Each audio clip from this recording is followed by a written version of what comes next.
मित्रांनो, पिंकीचा विजय असो या मालिकेच्या आजच्या भागामध्ये पिंकी आता संग्रामला सतत सांगण्याचा प्रयत्न करते की शांतारामच तुमचे वडील आहेत, पण हे सपसेल खोटं आहे असं संग्राम पुन्हा पुन्हा म्हणू लागतो।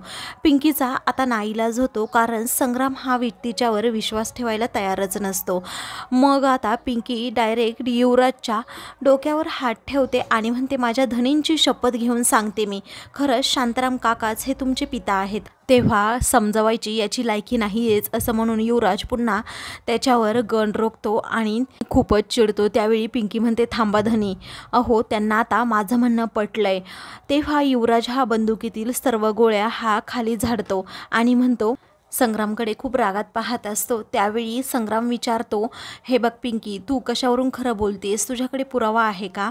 मग आता पिंकी म्हणते, तुमच्याकडे सुद्धा पुरावा आहे का? तुम्ही कशावरून खरं बोलताय ते मला सांगा अगोदर।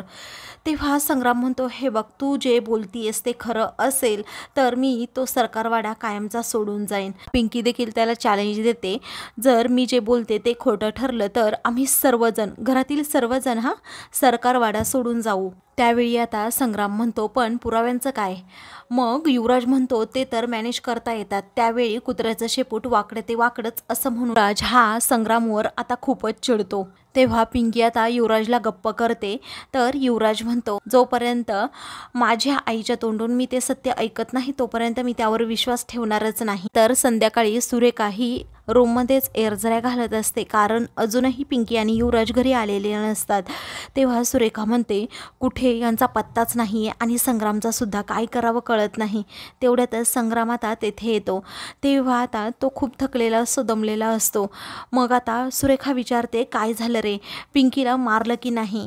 तेव्हा तो म्हणतो, मी मारणारच होतो, पण युवराज मध्ये आला आणि पिंकीला वाचवलं। आता खूप चिडलेली असते, ती म्हणते, नुसता सांडक्यासारखा वाढलाय, एवढ्याशा पिंकीला नाही मारता आलं का, असं म्हणून ती भयंकर चिडते। त्यावेळी सुरेखा म्हणते, काही नाही, फायदाच नाही काही, कारण बापासारखा नुसता फुसका बार निघालाय, एकही काम तुला धड करता येत नाही। त्यावेळी संग्राम विचारतो, म्हणजे तुला काय म्हणायचंय नेमकं? अगं, सरकारांमध्येही दम नाहीये असं म्हणायचंय का तुला? तेव्हा आता त्याचं बोलणं ऐकून सुरेखा खूपच घाबरते। विषय टाळत पिंकीचं पुढे काय करायचं असं ती विचारते।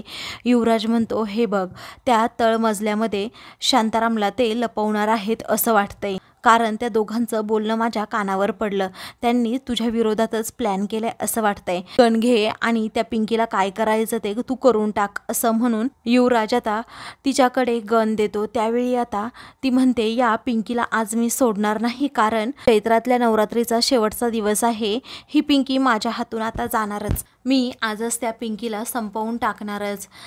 पण आता संग्रामने हा सगळा पिंकीला बरोबर घेऊन प्लॅन केलेला असतो। सुरेखा खरं बोलती की खोटं हे सत्य जाणून घेण्यासाठी। मग संग्राम आता तेथून जातो। संग्राम तेथून गेल्यानंतर सुरेखा खरे रंग दाखवत मनातल्या मनात विचार करते, मूर्ख संग्राम कुठला, अरे तुला काय वाटलं आता मी पिंकीच्या मृत्यूची जबाबदार ठरेन का? असं नाही होऊ शकत कधी। अरे तूच तिला मारायचं आहेस, पण मी मारणार कुणाला माहिती आहे का? तुझ्या खऱ्या जन्मदात्या बापाला, म्हणजे शांतारामला। आज शांतारामचा माझ्या हातून खून होणारच, कारण एकदा का मी त्याला वर पाठवलं तर त्याच्याबद्दलची सगळी गुपितं, माझ्याबद्दलची सगळी रहस्य ही त्याच्याबरोबरच तिकडे वर ढगात जातील। दुसऱ्या दिवशी सकाळी लवकर आता पिंकी बाहेर गेलेली असते, तर छबी एकटीच घरातील कामं करत असते। तेवढ्यातच तेथे आता सुशीला येते आणि विचारते, काय ग, त्या घाटवडीच्या मुली कुठे गेल्यात? त्यावेळी आता पिंकी ग्रामपंचायतीच्या कार्यालयात सकाळी सकाळी गेली आहे, कारण तिचं थोडं काम आहे असं म्हणून छबी आपली काम करू लागते। तेव्हा आता सुरेखा देखील तेथे येते। ती म्हणते, या मुलींना जरा लगाम घाल बरं का ताईडे, नाही तर तुझ्या डोक्यावर नाचतील, या मिऱ्या वाटतील। मग आता सुशीला खूप बोलू लागते की यांना कामं करायला नको, काही नको। तेवढ्यातच पिंकी आता तेथे येते आणि म्हणते, न्याय निवाडा तर होणारच आहे आणि तो मी करणार आहे आज, असं म्हणून ती सुरेखा आणि सुशीलाकडे पाहत असते। सुरेखा जरा घाबरतेच। मग पिंकी आता म्हणते, काय काम काय आहे माझ्याकडे तुमचं? मग आता पुरुष मंडळी उठतील, त्यांच्या चहापाण्याची व्यवस्था बघितली का नाही तुम्ही? आणि ती तुझी दुसरी बहीण कुठे? नुसत्या घाटवाडीच्या मुलींना हुंदडायला सांगायला पाहिजे, म्हणजे खुश त्या।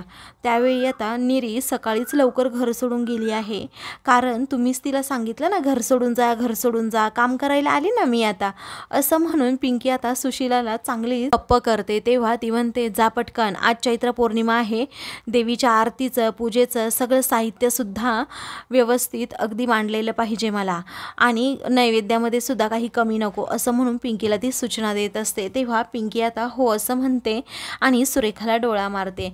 सुरेखाला तर आश्चर्य वाटतं। मग पुढे गेल्यानंतर सुशीला आपली शांत बसते। तेव्हा आता पिंकी पुन्हा एकदा मागे पाहून सुरेखाला डोळा मारत असते। सुरेखाला आता काहीच समजत नसतं। इकडे आता पिंकी छबीला म्हणते चला ना मला नवीन साडी नेसायची आहे पूजेसाठी, चला मला दाखवा कशी साडी नेसू मी असं म्हणून पिंकी तिला रूममध्ये घेऊन जाते आणि दार बंद करून घेते। छबी विचारते असं दार तू का बंद केलंस? त्यावेळी पिंकी म्हणते काही नाही, आता इथे शांताराम काका आले, धनी त्यांना घ्यायला गेले होते। हे ऐकताच छबीला धक्का बसतो। तर पिंकी खिडकीजवळ जाऊन लगेच शांतारामला तेथून त्या शिडीवरून वर यायला सांगते। तेव्हा शांताराम कसा बसा त्या शिडीवरून वर येतो आणि मग नंतर युवराज देखील येतो। आता हे तिघे चौघेजण रूममध्ये असल्यानंतर सर्वजण आरती करत असतात। तर युवराज हा आरतीतून जरा बाहेर जातो तर शांताराम हा तेथे रूममध्ये असतो। आरती सुरू असताना सुरेखा सारखी मागे मागे पाहते तर छबी आता तिच्या मध्येच येऊन उभी राहते। काही वेळानंतर आता शांताराम हा रूममध्ये असल्यामुळे युवराज हा लगेच जिन्याजवळ आता शांतारामला घेऊन जातो। कुणाचंही लक्ष नसताना पिंकी आणि छबी मागे पाहतात। पिंकी आता लगेच छबी शेजारी येऊन उभी राहते आणि चक्कर येण्याचं नाटक करते। छबीला कशी चक्कर आली हाच विचार सर्वांना पडतो, त्यामुळे सर्वजण आरतीतून मागे येतात। पिंकी आता जोराजोरात ओरडत असते काय झालं छबीताई तुम्हाला? पण छबी मध्ये मध्ये डोळा उघडत आता लगेच युवराजला डोळा मारत असते। युवराज हा गालातल्या गालात हसत असतो आणि अजून नाटक करा असं म्हणतो। आता पाणी पिल्यानंतर छबीला जरा बरं वाटतं।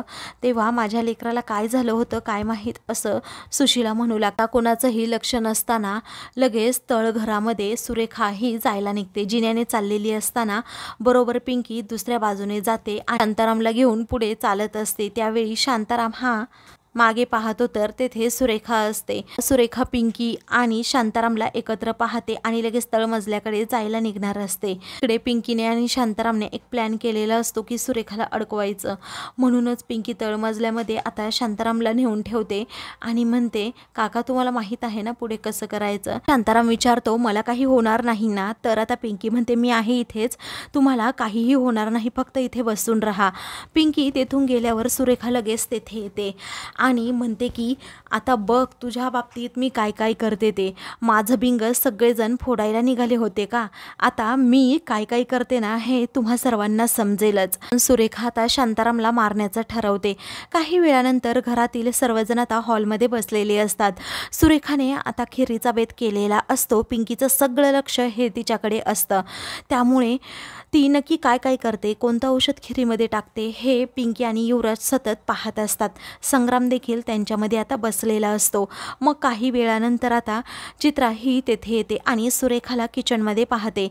आपलं तोंड वाकडं करत ती म्हणते काय मग सासूबाई आज चांगलाच बेत दिसतोय तुमचा?